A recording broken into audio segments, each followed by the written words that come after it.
পূজা বিহু ঈদ পাৰ্বণ সকলোবোৰ নোহোৱা হৈ যায় সেই ফূৰ্তিবোৰ নোহোৱা হৈ যায় সময়বোৰ আমাৰ বাবে অসময় হৈ পৰে এজন ক্ৰিকেটাৰৰ লগত জড়িত এখন মুভি কৰি তেওঁ বহু হিট কৰিছিল তো পঢ়া শুনাটো যথেষ্ট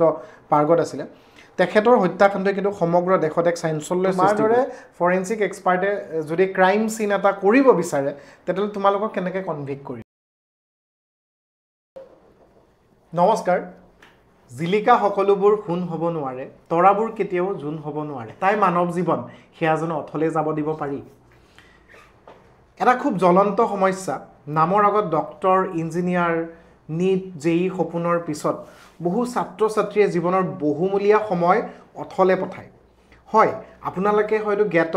এটা বছৰ দুটা বছৰ তিনিটা বছৰ চাৰি পাঁচটা বছৰলৈকে এই নিট আৰু জেই পিছত থাকোঁতেই কিন্তু জীৱনৰ বহুমূলীয়া সময় অথলে যোৱা বুলি অনুভৱ হয় গতিকে এই যি দুটা তিনিটা বছৰ ঘৰখনত থকাৰ সময়ত পিতৃ মাতৃসকলৰ লগতে ছাত্ৰ ছাত্ৰীৰ যি মানসিক অৱস্থা এই মানসিক অৱস্থাৰ লগতে ঘৰখন ঠিক যেন স্থবিৰ হৈ যায় পূজা বিহু ঈদ পাৰ্বণ সকলোবোৰ নোহোৱা হৈ যায় সেই ফূৰ্তিবোৰ নোহোৱা হৈ যায় সময়বোৰ আমাৰ বাবে অসময় হৈ পৰে কিয় আমি কিয় অল্টাৰনেট কেৰিয়াৰ অপশ্যন সিলেক্ট কৰিব নোৱাৰোঁ গতিকে এই নজনা প্ৰশ্নসমূহৰ উত্তৰ বিচাৰি আজি আমাৰ পেৰেণ্ট এছেছৰ এই বিশেষ পডকাষ্টলৈ মই আমন্ত্ৰণ কৰি আনিছোঁ মোৰে খুব মৰমৰ ছাত্ৰ বৰ্তমান national forensic sciences university Delhi কেম্পাছৰ ছাত্ৰ অংকুৰজ্যোতি শৰ্মালৈ আমাৰ পেৰেণ্ট এছেছৰ পৰা তোমাক অভিনন্দন জ্ঞাপন কৰিছোঁ নমস্কাৰ হয় গতিকে অংকুৰক স্বাগতম জনাইছোঁ আমাৰ এই পডকাষ্টলৈ লগতে এই ভিডিঅ'টোৰ জৰিয়তে আপোনালোকে বহু ন তথ্যৰ উন্মেষণ ঘটিব আপোনালোকৰো হয়তো ক'ৰবাত কিবা এটা প্ৰশ্নৰ কুৱেশ্যন মাৰ্কৰ উত্তৰ হয়তো পাব গতিকে আপোনালোকৰ বহুমূলীয়া সময়ৰ পৰা অলপ সময় আমাক দিবলৈ অনুৰোধ জনালোঁ আৰু ভিডিঅ'টো শেষলৈ চাব বুলি আপোনালোকৰ পৰা এটা ক'ব নোৱাৰাকৈ মৰম ল'ব বিচাৰিছোঁ গতিকে অংকুৰ তোমালৈ প্ৰথম প্ৰশ্ন যে যিহেতু মানে নিট বা JEE এটা সপোন সেই সপোনটোৰ পিছত বহু সময় দিবলগীয়া হয় গতিকে হয়তো তুমিও অলপ চেষ্টা কৰিছিলা কিন্তু সেই সপোনটো তুমি ছেক্ৰিফাইচ কৰি এটা নতুন ফিল্ডত পদাৰ্পণ কৰি আজিতো তোমাক মই দেখিছোঁ তুমি বহু সুখী সময়ৰ লগে লগে তোমাৰ গোটেই কথাবোৰ আমি পাতিম এই পডকাষ্টটোৰ জৰিয়তে কিন্তু মই তোমাৰ পৰা জানিব বিচাৰিছোঁ যে প্ৰথম যিটো প্ৰিলিমিনাৰী ষ্টেপ যে মানুহে যে এই জালখনৰ পৰা ওলাই আহিব নোৱাৰে এবছৰত নিট পোৱা নাই দুবছৰ পোৱা নাই 3 বছৰ পোৱা নাই 4-5 বছৰলৈকে বহি থাকে তুমি সেই তাৰ পৰা ওলাই আহিলা কেনেকৈ আৰু কোনে তোমাক সহায় কৰিলে আৰু কিদৰে তুমি আজি নতুন ফিল্ডত আছা বা তুমি কি কৰি আছা অলপ আমাক জনাবা হয় সো মই 2021ত হাই সেকেন্ডাৰী পাছ কৰিছোঁ ৰামানুজন জুনিয়ৰ কলেজৰ পৰা তাৰপিছত মোৰ সপোন আছিলে মানে মেডিকেলৰ ফালে যোৱাই তাৰপিছত সেইকাৰণে মই মেডিকেলৰ এপ্লাই কৰিলোঁ অলপ পঢ়ি মেলি তাৰপিছত তেনেকৈ ফাৰ্ষ্ট এটেম্পটত নাপালোঁ আকৌ 2 বছৰ মানে নিটৰ ড্ৰপে গ'ল মোৰ তেনেকৈ সো 2023ত মানে মই লগতে হেৰিও দি আছিলোঁ 2 বছৰে এগ্ৰিকালচাৰো দি আছিলোঁ বাট তাৰ পাইছিলোঁ বাট ইমান হেপী হোৱা নাছিলোঁ আৰু সো 2023ত ভাবি আছিলোঁ এইবাৰ যদি সিলেকশ্যন নহয় নিটতে কি হ'ব তো মই এদিন ইউটিউবটো খুলি পেলাই বেষ্ট কেৰিয়াৰ অপশ্যন চাই আছিলোঁ তাতে মাজতে ওলালে ফৰেনচিক ছায়েন্সটো মই তেতিয়া মানে নাজানো ফৰেনচিক ছায়েন্স মোক কিয় ফৰেনৰ কিয় বুলি ভাবিছিলোঁ তাৰপিছত ফৰেনচিক যেতিয়া মই তাৰ আগলৈকে কনচেপ্টটো নাছিল যেতিয়া ফৰেনচিক ছায়েন্সটো মই হেৰি কৰিলোঁ ডেপ্থত ষ্টাডি কৰিলোঁ তো তেতিয়া বহুত ইণ্টাৰেষ্টিং লাগিলে আৰু তাৰ ওপৰত মানে এইটো পাৰ্চিউ কৰিবলৈ ইণ্ডিয়াত বেষ্ট কলেজেছ মই চাই আছিলোঁ তেতিয়া NFSUখন ওলালে তো তাৰ কাৰণে এক্সাম দিব লাগে বুলি গম পালোঁ তাৰ মানে ইণ্টাৰেষ্টিংলি মই যিদিনাখন চাই আছিলোঁ ভিডিঅ'টো তাৰ নেক্সট দিনাখন NFSUৰ কাৰণে এক্সাম এটা হয় NFET exam national forensic admission test সেইটো NFSUৰ কাৰণে কণ্ডাক্ট কৰে চ' সেইটোৰ এপ্লিকেশ্যন বন্ধ হৈ আছে তাৰ পিছদিনাখন তো মই তাৰ আগদিনাখন গৈ পেলাই এপ্লিকেশ্যন ফৰ্ম ফিল আপ কৰিলোঁ তো পিছদিনাখন বন্ধ হৈ গ'ল তো তাৰ এমাহমানৰ পিছতে এক্সামটো দিলোঁ মই এক্সামটো দিয়াৰ পিছতে ফৰেনচিকত বাকীখিনি যিখিনি মই কলেজৰ নাম পাই যেনেকৈ institute of forensic science Nagpur institute of forensic science Aurangabad মই মুম্বাইৰো এখন আছে বাট মুম্বাইখনত মোৰ দেৰি হৈ গ'ল এপ্লাই কৰোঁতে বাট আৰু তাতো পালোঁ তাত IFS নাগপুৰত মই দেউতাৰ লগত গৈ এডমিশ্যনো লৈ আহিলোঁ এডমিশ্যন লৈ অহাৰ পিছতে আহিছে যে NFSU ৰিজাল্টটো আহিছে চ' তাত মোৰ মেৰিট লিষ্টত নাম আছে মানে নাম্বাৰটো আছে চ' আকৌ IFS নাগপুৰত গৈ পেলাই এডমিশ্যন কেঞ্চেল কৰোঁৱে NFSU কাউন্সেলিঙলৈ গৈছোঁ চ' ভাল লাগিছে আৰু সাধাৰণতে নিট JEE সফলতাৰে উত্তীৰ্ণ হোৱাৰ পাছত যিসমূহ শিক্ষা প্ৰতিষ্ঠানত ছাত্ৰ ছাত্ৰীসকল নামভৰ্তি হয় তাত খুব হেপেনিং লাইফ এটা চলি থাকে যিটো কম্পেৰেটিভলি নৰ্মেল গ্ৰেজুৱেশ্যনছ লয় জেনেৰেলি BSc হওক চ' তাত এখন জিলাৰ ভিতৰতে সীমাবদ্ধ হৈ থাকে সেইটোৱে কেতিয়াবা এটা বিৰক্তিৰ সৃষ্টি কৰিব পাৰে কিন্তু অংকুৰৰ ক্ষেত্ৰত আপোনালোকে আচৰিত হ'ব মই তাৰ যেতিয়া ফেচবুকৰ প্ৰফাইল বা ইনষ্টাৰ প্ৰফাইলত ষ্টৰিত চাওঁ নেশ্যনেল ক্ৰাইম ৰেকৰ্ড ব্যুৰ' খুব ধুনীয়া এটা লব্ধ প্ৰতিষ্ঠ অনুষ্ঠান তাত আমাৰ চেণ্ট্ৰেল ফৰেনচিক ছায়েন্স লেবৰেটৰী তাত সেইসমূহত যেতিয়া ভিজিট কৰিবলৈ যায় তাত ছেমিনাৰ এটেণ্ড কৰিবলৈ যায় ফিল্ড ভিজিট কৰিবলৈ যায় সেইসমূহৰ ফটোত যেতিয়া দেখা পাওঁ মোৰ অনুভৱ হয় যে অংকুৰৰ লাইফটো খুব হেপেনিং গতিকে এই কেৰিয়াৰ অপশ্যনটোত হেপেনিং লাইফ এটা জড়িত হৈ আছে বুলি মোৰ মনে কয় গতিকে মই অংকুৰলৈ প্ৰথম নহয় এইটো আমাৰ দ্বিতীয় প্ৰশ্ন হ'ব যে ক্লাছ 12 ছায়েন্স ষ্ট্ৰীমৰ ছাত্ৰ ছাত্ৰী নে আৰ্টছ কমাৰ্চেও পাৰে আৰু সিলেবাসটো কি হয় পৰীক্ষাটো কেনেকুৱা হয় কেনেকৈ পৰীক্ষাটোত উত্তীৰ্ণ হয় তেনেকুৱা ধৰণৰ অনুষ্ঠানত নাম ভৰ্তি কৰিব পাৰে আৰু তাৰ অলপ এক্সাম পেটাৰ্নৰ বিষয়ে আমি অংকুৰৰ পৰা জানিব বিচাৰিছোঁ অংকুৰ চ' 12ৰ পিছত যদি ফৰেনচিক ছায়েন্সত কোনোবা আহিম বুলি ভাবে চ' কেইটামান এক্সাম দিব লাগিব এটাটো আমাৰ নেশ্যনেল ফৰেনচিক ছায়েন্স ইউনিভাৰ্চিটিয়ে কণ্ডাক্ট কৰে NFET বুলি নেশ্যনেল ফৰেনচিক এডমিশ্যন টেষ্ট যিটো মই অকণমান আগতে কৈছিলোঁ চ' সেইটো এপ্লাই কৰিব পাৰে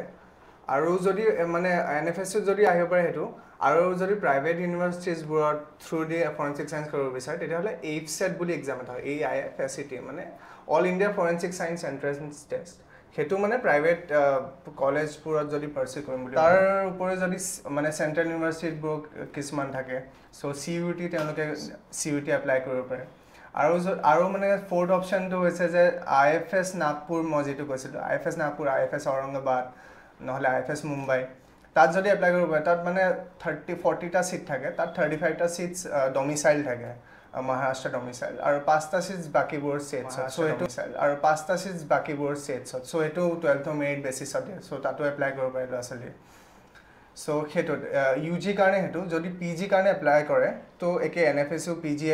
এক্সাম হয় AIFSETৰ PG এক্সাম হয় CUETৰ PG এক্সাম হয় আৰু কোনোবাই যদি মেডিকেল ফিল্ডত আছে চ' MBBS যদি তেওঁলোকে কমপ্লিট কৰে চ' তেওঁলোকে PG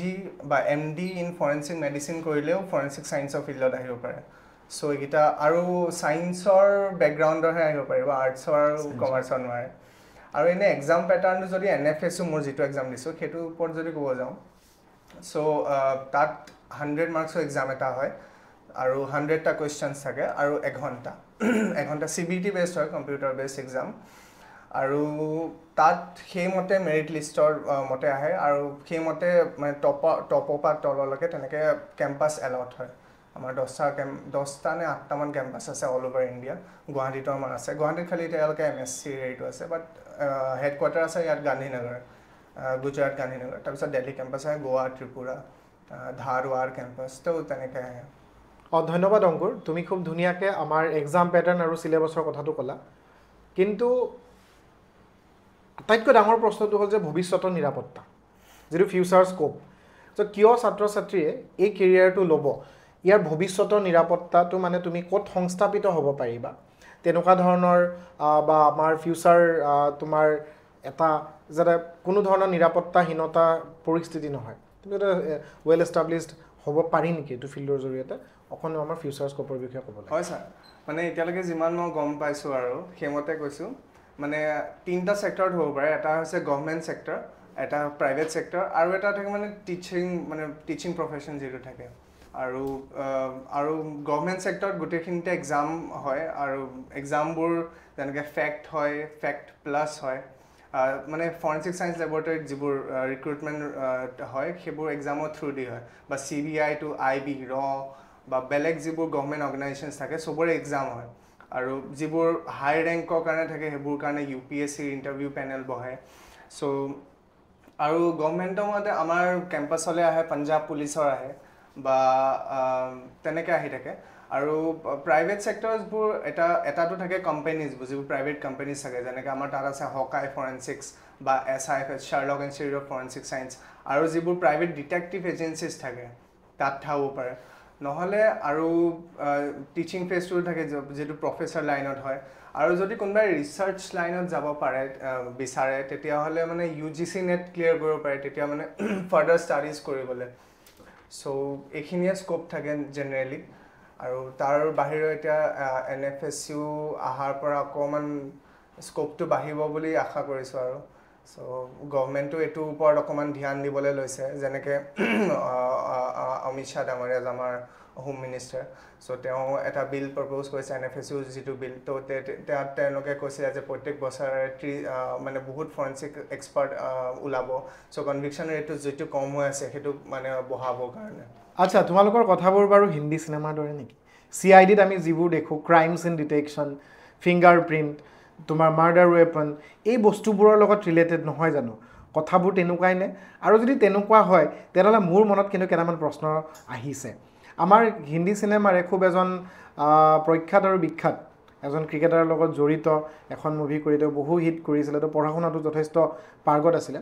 তেখেতৰ হত্যাকাণ্ডই কিন্তু সমগ্ৰ দেশত এক চাঞ্চল্যৰ সৃষ্টি কৰিছিলে এইটো মাৰ্ডাৰ আছিল নে তোমাৰ কি আছিল নে ছুইচাইড আছিলে আনচল্ভ মিষ্ট্ৰি এটা হৈ আছিলে হয় মই SSRৰ কথা ক'ব বিচাৰিছোঁ ঠিক তেনেকৈ RG কাৰৰ যিটো ৰেপ কেছ ঠিক তেনেকৈ বহুখিনি বস্তু তোমাৰ আনচল্ভ মিষ্ট্ৰি হৈ যায় চ' তোমালোকক যদি একেবাৰে DNA লেভেললৈকে পঢ়ায় তেতিয়াহ'লে আমাৰ এই ব্যৱস্থাটোৱে কিয়নো মানে সেই হত্যাকাৰীসকলক বা মাৰ্ডাৰ যিখিনি বেয়া কাম কৰিছে অপকৰ্ম কৰিছে সমাজত বিশৃংখলতা সৃষ্টি কৰিছে তেওঁলোকক কিয় তোমালোকে ধৰিব নোৱাৰা নে কি তাত কিবা কথা আহি যায় নেকি আৰু লগতে মোৰ দ্বিতীয়টো প্ৰশ্ন যে তোমালোকৰ এই কোৰ্সটো তোমালোকৰ যিটো ফিল্ড ভিজিট মইতো দেখিছোঁ তুমি এতিয়া ধৰি লোৱা নগাঁৱত আহি ভালেকেইখন আমাৰ পুলিচ ষ্টেচন হওক বা তোমাৰ SP অফিচেই হওক তাত তোমালোকে ট্ৰেইন কৰিবলৈ গৈ আছা তুমি চাই আছা চ' সেই বিষয়ে আমাক অলপ জনাবা নেকি হয় ছাৰ মানে কিছুমান ফিল্মে বহুত ধুনীয়াকৈ দেখায় ফৰেনচিক ফিল্ডটো কিন্তু কিছুমান চিনেমা আছে বা কিছুমান চিৰিয়েল আছে যেনেকৈ CIDখন আমি যিটো সৰুৰ পৰা চাই ডাঙৰ মানে হৈছোঁ আৰু যিটোৰ পৰা এইটো ফিল্ডলৈ আহিবলৈ ইনস্পিৰেশ্যন পাইছোঁ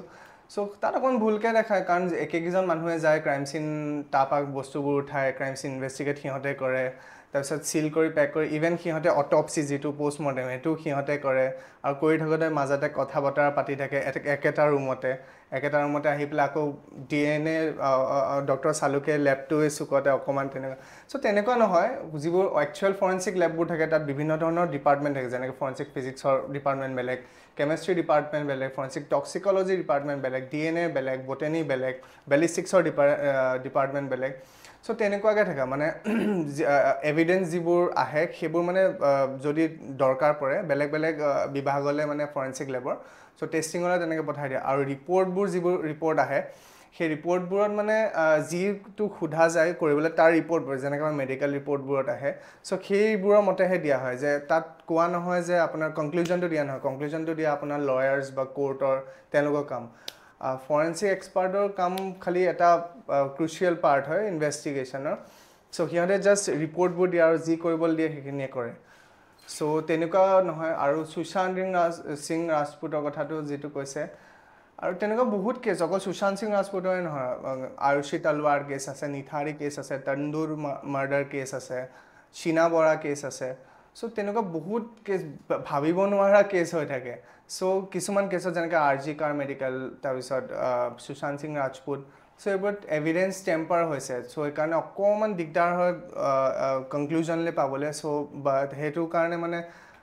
যিটো ইনভেষ্টিগেশ্যনৰ টাইম পিৰিয়ড হয় সেইটো মানে বাঢ়ি যায় চ' আৰু মানুহে জানিব বিচাৰে মানে ডেড বডি এটা যদি পায় চ' ডেড বডিটো কেনেকৈ মানে কেনেকৈ কোন ষ্টেজত বা টাইম অফ ডেথ কেনেকৈ গম পোৱা যায় চ' তাৰ 4টা মেইন ষ্টেজ থাকে এটা হৈছে আপোনাৰ পেলৰ মৰ্টিছ যিটো মানে 15 মিনিটৰ পৰা ভিতৰত ষ্টাৰ্ট হৈ যায় মানুহজন মৰে যিকোনো টাইপ অফ ডেথ নেচাৰেল ডেথে নহয় যিকোনো টাইপ অফ ডেথত চ' মানে গোটেই মানুহটো পেল হৈ যায় মানে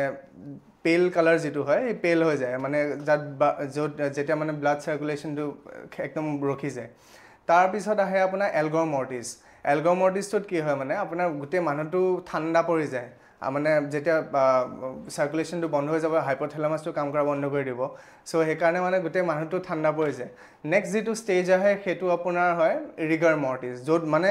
মাছলছবোৰ যিবোৰ থাকে সেইবোৰ ষ্টিফ হৈ যায় মানে আঁতৰাবলৈ হেৰি হৈ যায় বহুত ষ্টিফ হৈ যায় চ' সেইটো আৰম্ভ হয় আপোনাৰ 2 ঘণ্টাৰ পৰা ষ্টাৰ্ট হৈ যায় বস্তুটো চ' একদম লাষ্ট যিটো ষ্টেজ আহে আপোনাৰ সেইটো কয় লিভৰ মৰ্টিছ সেইটো মানে মানুহটো যিটো ছাইডে পৰি থাকিব তাৰ মানে গ্ৰেভিটেশ্যনেল যিটো পুল থাকিব সেইকাৰণে মানে তলৰ যিটো বেছ থাকিব মানুহটোৰ পিঠি ছাইডে বা যদি মানুহটো থিয় হৈ থাকে তলৰ ছাইডে চ' সেইটো পাৰ্পলিছ কালাৰ হৈ যাব মানে ব্লাডখিনি গ্ৰেভিটি হিচাপে তাত ডিপ'জিট হৈ যাব সেইটো দি আমি টাইম পিৰিয়ড অফ ডেথ হেৰি কৰিব পাৰোঁ আৰু আৰু এটা ব্ৰাঞ্চ আছে ফৰেনচিক এণ্টম'লজি য'ত আমি পোক পতংগ হিচাপত মানে ডেভেলপ হোৱা সিহঁতৰ লাইফ চাইকেল এটা লাৰ্ভা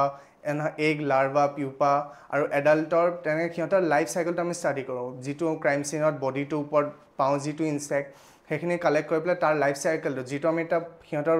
নিৰ্দিষ্ট যিটো ষ্টেজ থাকে লাইফ চাইকেলৰ চ' সেই ষ্টেজটোৰ মতে আমি গম পাওঁ যে মানুহটো মৰা কিমান দিন হ'ল বা কিমান দেৰি হ'ব পাৰে যেনেকৈ আৰু টাইপছ অফ বিটেলো থাকে মানে টাইপছ অফ ইনচেক্টছো থাকে যেনেকৈ প্ৰথমতে আহে বিটেল তাৰপিছত বাকীবোৰ ফ্লাইজ আহে একদম পুৰণা হৈ গ'লে মেগটছে বস্তুটো ডিকম্প'জ কৰি পেলাই মানে in case of decompose body so' তেনেকুৱা থাকে যদি আমি স্কেলিটনাইজ বডি এটা পাওঁ স্কেলিটনাইজ বডিটোত কি হয় ফৰেনচিক এন্থ্ৰপ'লজি বুলি এটা ডিপাৰ্টমেণ্ট আছে যিটো মানে আনআইডেণ্টিফাইড ৰিমেইনছক চায় চ' তাৰ পৰা আমি এজ মানুহজনৰ ছেক্স সেইবোৰ মানে ডিটাৰমাইন কৰিব পাৰোঁ তোমাৰ লগত কথা পাতোতে হয়তো মই এটা কথা গমেই পাইছোঁ যে তোমালোকক ইমানখিনিলৈকে শিকাই দিয়া হয় যে মানুহে মিছা কথা ক'লেও তুমি ধৰিব পাৰা এতিয়া মই যদি কেতিয়াবা odd number even number odd বুলি ক'লে 1 বুলি ক'লে যদি চকুটো এইফালে যায় 2 বুলি ক'লে এইফালে যায় দুই এটা মিছা কথা ক'লে ভাবিব লগা হয় কিবা বস্তু মগজুত প্ৰভাৱ পৰিবলৈ সন্মুখৰ ফালে গ'লে তোমাৰ ছাপ্ৰেশ্যন ডিপ্ৰেশ্যন বুজায় এই অলপ বডি টাচৰ কথাবোৰে তুমি মোক কৈ আছিলা গতিকে মোৰ প্ৰশ্নটো কি জানানে এতিয়া তোমালোকৰ দৰে ফৰেনচিক এক্সপাৰ্টে তুমি বস্তুটো পাৰ্চনেলি নল'বা তোমাৰ দৰে ফৰেনচিক এক্সপাৰ্টে যদি ক্ৰাইম চিন এটা কৰিব বিচাৰে তেতিয়াহ'লে তোমালোকক কেনেকৈ কনভিক্ট কৰিব হয় ছাৰ ফৰেনচিক এক্সপাৰ্টজনে তেনেকুৱা কৰিব পাৰে বাট ফৰেনচিক চায়েন্সৰ এটা বেছিক যিটো প্ৰিন্সিপাল লোকাৰ্টছ এক্সচেঞ্জ প্ৰিন্সিপাল বুলি আমাৰ কওঁ মানে সেইটোৱে ছেট কৰে যে আমি যদি ক'ৰবাত থিয় হৈ আছোঁ বা যদি আমি এটা ক্ৰাইম চিনত আছোঁ বা আমি যদি কিবা এটা ক্ৰাইমো কৰিছোঁ আৰু ক্ৰাইমবোৰতো এনেও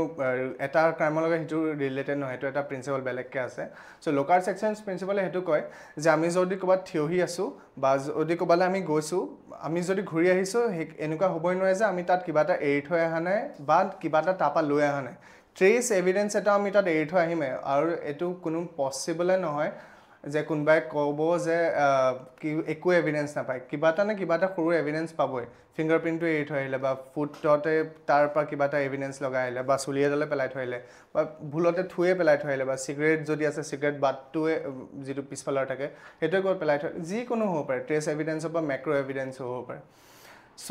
সেইটো মানে ফৰেনচিক জানা শুনা ফৰেনচিক এক্সপাৰ্ট এজনে যদি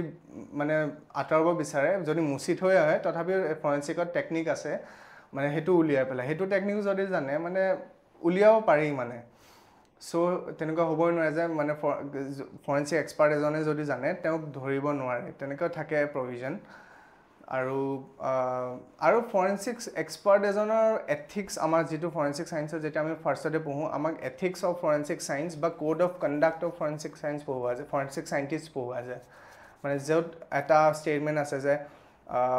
আমি আমাৰ মানে শপত গ্ৰহণৰ নিচিনা আৰু মানে যিখিনি আমাৰ এডুকেশ্যন পাম সেইখিনি ভালকৈ ইউজ কৰিম বা পলিটিকেল প্ৰেছাৰত আহি পেলাই আমি কিবা বেলেগ মেনিপুলেটিভ ষ্টেটমেণ্ট নিদিওঁ কোৰ্টত মানে এক্সপাৰ্ট উইটনেছ যেতিয়া দৰকাৰ হ'ব বা আমি তেতিয়া দিম বা আমি প্ৰফিচিয়েঞ্চি টেষ্টিং কৰি থাকিম আমাৰ সময়ৰ লগত আমাৰ লাৰ্ণিংটো বঢ়াই থাকিম এইবোৰ মানে ফৰেনচিক চাইণ্টিষ্ট এজনে এথিক্স আমাক পঢ়োৱা যায় আৰু তাৰ ওপৰে যদি কোনোবা এজনে কিবা কৰিব যায় তেতিয়াহ'লে প্ৰভিজনছ থাকে মানে এনেকুৱা হ'বই নোৱাৰে যে তেওঁক ধৰিব নোৱাৰে কিবাটো থাকে আপোনালোকৰ বহুমূলীয়া সময়ৰ মাজতো দিয়া এই সময়কণে আপোনালোকক উপকৃত কৰিব বুলি মই যথেষ্ট আশাবাদী আৰু লগতে অংকুৰে ইমান সুন্দৰকৈ এই যথেষ্ট গধুৰ প্ৰশ্নবোৰৰ উত্তৰ দিবলৈ সম্ভৱ হোৱা বাবে মই তাকো ধন্যবাদ জ্ঞাপন কৰিছোঁ আৰু তাৰ লগতে মই অংকুৰৰ উজ্জ্বল ভৱিষ্যত কামনা কৰি আমি অনাগত দিনত তোমাক আৰু যাতে নিকা ভাৱমূৰ্তিৰ এজন ব্যক্তি হয় সততা প্ৰতিষ্ঠাৰ ক্ষেত্ৰত তুমি যাতে সমাজখনক আগুৱাই লৈ যাব পাৰা আৰু ক্ৰাইম ৰেট ক্ৰাইম চিন এইবোৰত যাতে এই বেয়া গুণবোৰ নোহোৱা হয় ভাল এখন সুন্দৰ সত্যৰ পৃথিৱীৰ লগত সকলোৱে ন্যায় প্ৰতিষ্ঠাৰ বাবে যাতে তুমি পুনৰ যুদ্ধ কৰি যোৱা তাৰ বাবে তোমাক আমাৰ ফালৰ পৰা শুভকামনা থাকিল আৰু অনাগত ভৱিষ্যতত মই তোমাক লগ পাম বুলি পুনৰ প্ৰতিশ্ৰুতিবদ্ধ আৰু definitely so' thank you so' much